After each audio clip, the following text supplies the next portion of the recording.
Tanrı 7-ci gündə gördüyü işlərdən çəkilib istirahət etdi.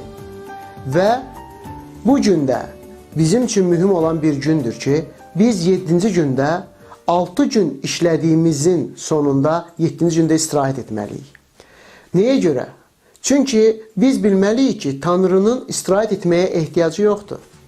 O yorulmur, onun üçün vaxt məhdudiyyəti yoxdur, o yaradandır.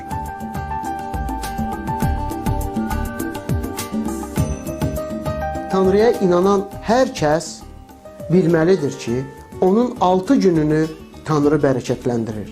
O 7-ci gününü Rəbbə həsr etməlidir.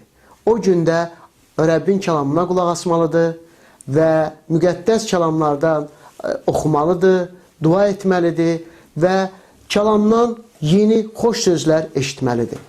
Tanrı 10 əmrdən birini belə adlandırdır ki, şənbə gününü istirahət günü kimi qeyd edin.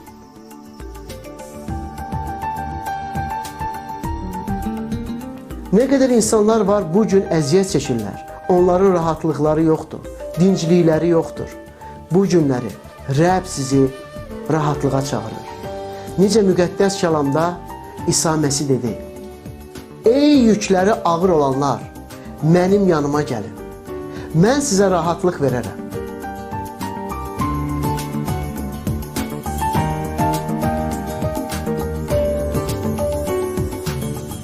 Bugün Rəbb sənə çağırış verir.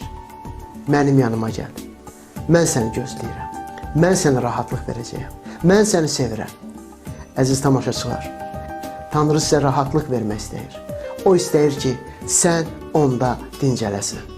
Bugün Tanrı əllərini sənə açıb, səni körpə balası kimi bağrına basmaq istəyir. O sənə bu sözü deyir: mənim yanıma gəl. Mənim yanıma gəl. Mən səni çox sevirəm. Mən indi sizin üçün dua etmək istəyirəm. Yalvarıram sənə, ya Rəbb. Xeyir dua verirəm.